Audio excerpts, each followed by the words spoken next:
इस कार्यक्रम के प्रसारण सहयोगी हैं सौभाग्य कोहिनूर, श्रीमान संजय जैन, श्रीमती ममता जैन, परिवार, ग्रेटर कैलाश, दिल्ली।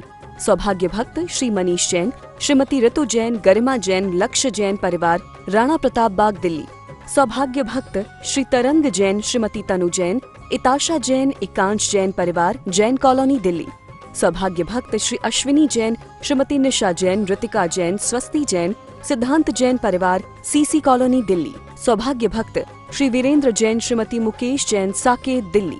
सौभाग्य भक्त राजीव जैन, श्रीमती रीटा जैन, विजयनगर, दिल्ली। महानुभाव, आज 14 जनवरी मकर संक्रांति का पावन दिन है। वैसे तो कल से ही प्रातःकाल से ही आपने अनेक साधुओं के मुख से मकर संक्रांति के बारे में जानकारी ली, किताबों में पढ़ते आए हैं कि हमारे जैन आगम में मकर संक्रांति का क्या महत्व है। इसके साथ साथ में मकर संक्रांति के दिन लोग दान भी करते हैं, तिल का दान करते हैं, गुड़ का दान करते हैं।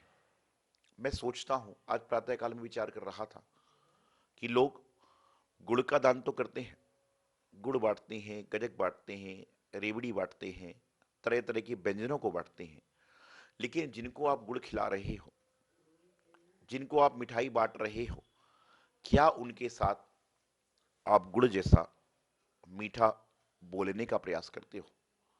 क्यों कहते हैं यदि आपने मिठाई खिलाई, नहीं खिलाई, कोई महत्वपूर्ण बात नहीं है, लेकिन मिठाई खिलाने के साथ में यदि आपने उससे मीठा बोलना प्रारंभ कर दिया तो समझ लेना उसको जीवन में मिठास अपने आप प्राप्त हो जाएगी। आज वर्तमान में हम लोगों से मीठा तो खिलाने की कोशिश में लगे रहते हैं, लेकिन हम लोगों के साथ में मीठा नहीं बोलते। तो लोगों के साथ में मीठा बोलें, मीठे की जगह नमकीन खिलाए तो चल जाएगा, लेकिन मीठा बोलना बंद ना करें। क्योंकि मैं हमेशा एक बात कहता हूं कि जो आप किसी आदमी को तन से स्वस्थ करना है, मन से स्वस्थ करना है, तो आप उसके लिए मिठास भरी वाली बोलना चालू कर दीजिए। आप किसी से इतना पूछ लीजिए कि आप कैसे हो, वह आदमी प्रसन्न हो जाता है। और कोई आदमी आपके पास बैठा है, आप उससे कहते हो दूर चले जाओ, तो उसके मन में उदासी आ जाती है। प्रेम परमात्मा का रूप है। जहां पर प्रेम है वहां परमात्मा का वास है, वहां पर परमात्मा का निवास है। और जहां पर प्रेम नहीं है वहां समझ के चलना कि परमात्मा तो क्या, इंसान भी नहीं बैठना चाहता, इंसान भी निवास करना नहीं चाहता। लेकिन आज हम लोग प्रेम परमात्मा के साथ करते हैं, प्रेम परिवार के साथ में करते हैं, प्रेम गुरुजनों के साथ में करते हैं, लेकिन कब तक प्रेम करते हैं? महत्वपूर्ण बात यह है कि आपका जो प्रेम की परिभाषा है, क्या वह हमेशा उसी तरह से है जब तक आपके मन की होती है? जिस दिन आपके मन की नहीं होती उस दिन आपका प्रेम कहां चला जाता है? जिस दिन आपके मन के विपरीत कार्य होने लग जाता है उस समय आपका प्रेम कहां चला जाता है? जिस समय आपके मन के हिसाब कार्य ना हो उस समय भी प्रेम चले तो समझ के चलना कि आपके जीवन का कल्याण निश्चित रूप से हो जाएगा। आज वर्तमान काल में लोग प्रेम अनुसार कार्य करते हैं और प्रेम अनुसार कार्य करने का प्रयास भी करते हैं, लेकिन कब तक करते हैं? जब तक उनका कार्य सिद्ध नहीं होता। किसी व्यक्ति को किसी से कोई कार्य कराना हो, वह आके उसके हाथ पैर की मालिश कर देगा, सिर की चंपी कर देगा, पैर दबाएगा, तरह तरह की बात करेगा। और जो ज्यादा चंपी मालिश करता है, सिर पैर दबाता है, तो सामने वाला आदमी समझ जाता है कि इसका कुछ ना कुछ कार्य सिद्ध करना है, इसको कोई ना कोई अपना कार्य सिद्ध करना है, इसलिए यह इस तरह की बात कर रहा है। मैं आपसे कहना चाहता हूं, आपको बताना चाहता हूं, आपको समझाना चाहता हूं कि जिंदगी में आप प्रेम करो, निश्चल प्रेम करो। परमात्मा से निश्चल प्रेम होता है, गुरु से निश्चल प्रेम होता है। लेकिन आज परिभाषाएं बदल गई। परमात्मा से भी प्रेम तब तक है जब तक हमारा कार्य सिद्ध नहीं हो रहा। हमारे मन के अनुरूप हो रहा है। जिस दिन हमारे मन के अनुरूप ना होगा उस दिन हम लोग परमात्मा के प्रति भी विचार बदल देते हैं। गुरु के प्रति मेरे पास बहुत सारे लोग आते हैं, आप सब तो धर्मात्मा जो मेरी बात सुनते हैं यहां बैठे हैं सभी लोग, बहुत सारे लोग आते हैं और मैंने कहा भाई कैसे सोचते हैं, घर में सब ठीक ठाक चल रहा है, अभिषेक पूजा कर लिया था। उसके मन में ऐसी भावना आती है, ऐसी भावना आती है कि महाराज जी से बड़ा कोई संत ही नहीं है, महाराज जी कितने अच्छे हैं। और 4 दिन बाद आया, मैं अपने संगी क्लास में था, कोई कार्यक्रम में था, नजर पड़ गई लेकिन बात नहीं कर पाया। अरे मुझे मालूम है आजकल आपके विचार बदलते जा रहे हैं मेरे प्रति। अरे महाराज जी के विचार तो सदा आपके प्रति एक जैसे ही हैं, आप जब मिले थे जब भी एक जैसे थे और नहीं मिले तब भी है। महाराज जी के विचार, साधु संतों के विचार तो प्रत्येक प्राणी के लिए प्रति पल, प्रति क्षण, प्रति समय सदैव शुभ हैं। हाँ, अंतर इतना है कि जो यहां नजदीक आता है वो शुभता को जल्दी पाता है और जो दूर रहता है वो शुभता को दूर से पाता है। लेकिन आपके विचार कैसे हैं, आपका उनके प्रति प्रेम कैसा है, आपका उनके प्रति समर्पण कैसा है? तो मैं आपको बता रहा हूं, आज मकर संक्रांति का पर्व है, जिन भी में दर्शन तो कर लिए, सब कुछ कर लिया, लेकिन जो बांट रहे हो वो क्यों बांट रहे हो? कि प्रेम का प्रतीक है। किसी को भोजन कराना भी प्रेम का प्रतीक हुआ करता है। तो मैं आपको सिर्फ ये समझाना चाहता हूं, मैं दूसरी बातें नहीं करता, क्योंकि जो दूसरी बातें मैं किताबों की बात करूंगा, किताबें आप पढ़ चुके, सुन चुके, लेकिन मैं आपको आपके अंदर छुपे हुए परमात्मा का स्मरण कराने का प्रयास कर रहा हूं।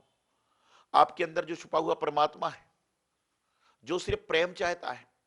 मैं आपसे एक बात कहता हूं कि जिसके जीवन में भगवान का निवास है, जिसके जीवा में भगवान का वास है, जिसके अंतरात्मा में भगवान का वास है, वह अभक्ष्य वस्तुओं का सेवन नहीं कर सकता, वह अपने मुंह से गाली नहीं दे सकता, वह अपने मुंह से किसी के लिए गलत शब्द नहीं निकाल सकता, क्योंकि आपकी जिब्बा पे तो सरस्वती बसी हुई है। और जहां पर सरस्वती बसी हुई है उस जिब्बा पर गालियां कैसे आ सकती हैं? जहां पर सरस्वती का वास है वहां पर गाली का निवास कैसे हो सकता है? या तो सरस्वती का वास नहीं है या गाली का निवास नहीं है। गलत बात आपके मुख से कैसे निकल रही है? आपकी सरस्वती जिब्बा पर विराजमान है और आप गलत बात कर रहे हो। ध्यान रखिएगा, जब जब आपके अंदर अहंकार का जन्म हो जाए, जब जब आपके अंदर कुविचारों का जन्म हो जाए, जब जब आपके मन में उथल पुथल हो जाए, किसी के प्रति गलत भाव आने लगे, किसी के प्रति गंदी सोच आने लगे, किसी के प्रति बुरा सोचने लगो, तो समझना कि मेरे जीवन में से, मेरे अंतरात्मा से परमात्मा निकल गए हैं और मैं खाली सामान्य रह चुका हूं। और जब आपके मन में किसी के प्रति दया के भाव आए, करुणा के भाव आए, सहिष्णुता के भाव आए, तो आप समझना कि मेरे अंतर्मन में परमात्मा बस चुके हैं। और जिसके अंतर्मन में परमात्मा का वास हो जाता है उनके जीवन में सुख, शांति, लक्ष्मी का निवास हो जाया करता है। आज हर कोई प्रेम चाहता है, हर कोई व्यवस्थित चाहता है, हर कोई सुविधाएं चाहता है, लेकिन साथ साथ में करना क्या चाहता? तो मैं आपको बता रहा था, समझा रहा था कि आप गुड़ बांटो ना बांटो चल जाएगा, लेकिन इसका मतलब ये नहीं कि आज आप गुड़ बांटना ही बंद कर दो, जो आपकी व्यवस्था है उसको बांटिए। जैन संप्रदाय में इसका वर्णन है कि नहीं? सुबह मुझसे पूछ रहा था कोई, जैन संप्रदाय में इसका क्या वर्णन है? अरे भाई, जैन संप्रदाय में तो प्रतिदिन बांटने का वर्णन है, मकर संक्रांति पे क्या है? क्योंकि बांटने की बात मैं करूंगा, आप सुन के बोलोगे महाराज जी क्या कर रहे हैं, और जब मेरी बात सुनोगे रात को, जब तक तो बांट चुके होगे सब। इसलिए मैं आपको बता रहा हूं कि मैं प्रातःकाल की बात रात को बताऊंगा तो उसका कोई फायदा ही नहीं। इसलिए मैं बता रहा हूं कि प्रेम रखो, प्रेम ही जीवन का सार है, प्रेम ही इंसान को ऊंचाइयों पर ले जा सकता है, और प्रेम ही इंसान को ऊंचाइयों से आकाश की ओर ले सकता है। लेकिन आज हमारे पास में सब कुछ है लेकिन प्रेम नहीं है। एक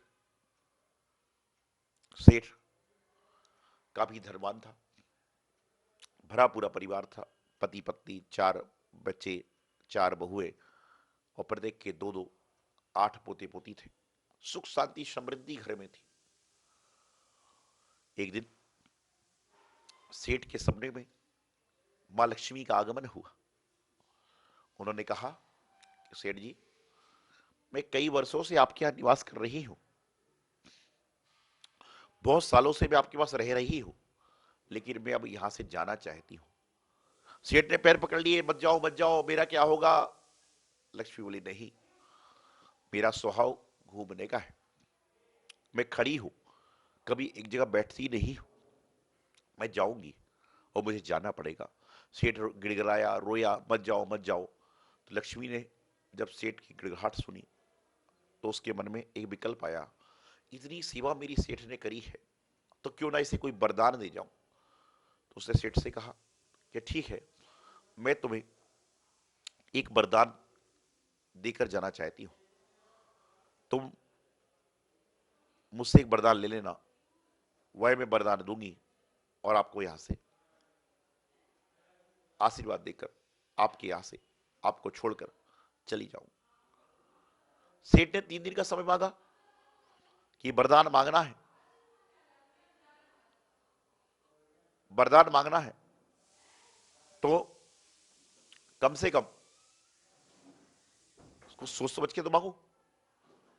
ध्यान रखिए, कभी प्रसंग आ जाए, आपसे कोई कहे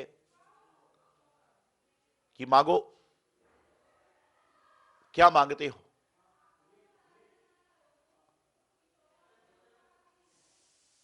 मांगो,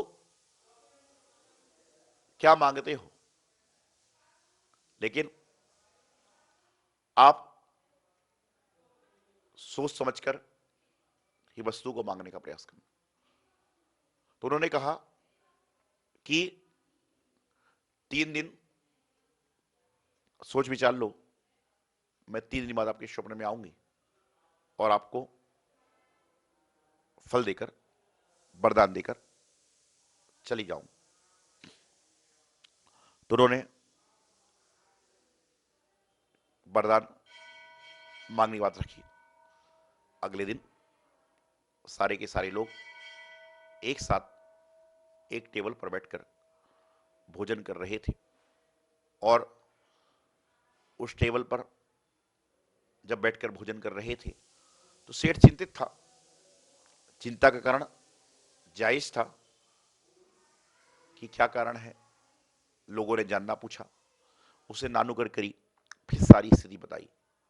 उसने अपनी पत्नी से पूछा, बताओ क्या करूं। पत्नी बोला, बहुत सारा सोना मांग लो। पत्नी ने बोली, बहुत सारा सोना मांग लो। बड़े बेटे बहू से पूछा, उन्होंने कहा सोना तो कभी भी आ जाएगा, फैक्ट्री मांग लो, फैक्ट्री, फैक्ट्री चलेगी तो सोना आता रहेगा। बीच वाली ने कहा, फैक्ट्री छोड़ो, सोना छोड़ो, बंगला मांग लो, रहने का ठिकाना तो चाहिए।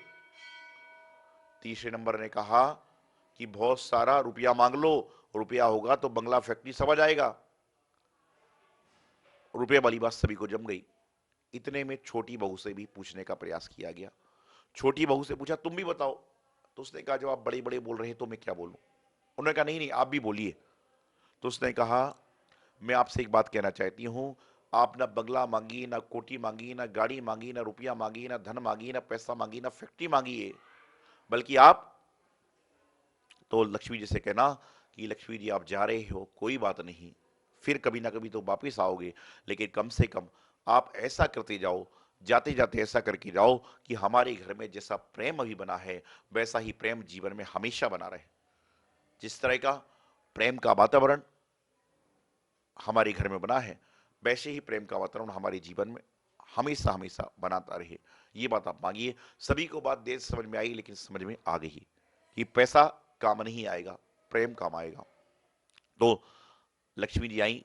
सेठ ने कहा कि लक्ष्मी जी, मैं तो प्रेम चाहता हूं, प्यार चाहता हूं, परिवार में, घर में प्रेम प्यार मोहब्बत बनी रहे। तो लक्ष्मी ने उसको तथास्तु कहा और कहा कि तुम्हारे घर में प्रेम रहेगा तब तक मैं वहीं पर रहूंगी। तो लक्ष्मी ने वरदान दिया कि जहां पर प्रेम है वहां पर लक्ष्मी का निवास है। तो आज मकर संक्रांति पर्व आपने मनाया, तो मैंने पहले ही कहा कि आप प्रेम पूर्वक रहें, प्रेम पूर्वक जिए, क्योंकि प्रेम ही परमात्मा का दूसरा नाम है। गुड़ के लड्डू बांटे ना बांटे, लेकिन गुड़ के जैसा हमेशा बोलने का प्रयास करें। यही शुभ भावना सभी के लिए मंगल आशीर्वाद। आचार्य गुरुदेव सिद्धांत सागर जी महाराज की जय जिनेन्द्र। परम पूज्य बुंदेलखंड केसरी आचार्य श्री सिद्धांत सागर जी महाराज के परम प्रभावक शिष्य परम पूज्य बाल योगी आचार्य श्री सौभाग्य सागर जी महाराज की मंगल प्रेरणा एवं आशीर्वाद से मुनि सुव्रत तीर्थ पल्ला भक्तावरपुर दिल्ली में निर्माण कार्य प्रगति से चल रहा है, जिसमें भव्य मंदिर के साथ साथ संत निवास, यात्री निवास, भोजनालय एवं छात्रावास का कार्य प्रगति पर है, जिसमें आप सहयोग कर पुण्यार्जन प्राप्त कर सकते हैं। यहाँ के जिन चैत्यालय में प्रतिदिन विशेष पंचामृत अभिषेक और शांति धारा होती है, यदि आप भी अपने परिवार की ओर से किसी भी शुभ अवसर, जन्मदिन, शादी की सालगिरह पर संपूर्ण अभिषेक, शांति धारा और पूजन करवाना चाहते हैं तो मात्र 2100 की सहयोग राशि देकर धर्म लाभ ले सकते हैं। और हर शुक्रवार को निर्माणाधीन मुनि सुव्रत तीर्थ पर विराजित मनोकामना पूर्ण पद्मावती माता की गोद भराई मात्र 3100 की सहयोग राशि देकर पुण्यार्जन प्राप्त कर सकते हैं। आप सहयोग राशि के लिए हमारे संयोजकों से संपर्क कर सकते हैं। जय जिनेंद्र। इस कार्यक्रम के प्रसारण सहयोगी हैं सौभाग्य कोहिनूर श्रीमान संजय जैन, श्रीमती ममता जैन, परिवार ग्रेटर कैलाश दिल्ली। सौभाग्य भक्त श्री मनीष जैन, श्रीमती ऋतु जैन, गरिमा जैन, लक्ष्य जैन, परिवार राणा प्रताप बाग दिल्ली। सौभाग्य भक्त श्री तरंग जैन, श्रीमती तनु जैन, इताशा जैन, एकांश जैन, परिवार जैन कॉलोनी दिल्ली। सौभाग्य भक्त श्री अश्विनी जैन, श्रीमती निशा जैन, ऋतिका जैन, स्वस्ति जैन, सिद्धांत जैन, परिवार सीसी कॉलोनी दिल्ली। सौभाग्य भक्त श्री वीरेंद्र जैन, श्रीमती मुकेश जैन, साकेत दिल्ली। सौभाग्य भक्त राजीव जैन, श्रीमती रीटा जैन, विजयनगर दिल्ली।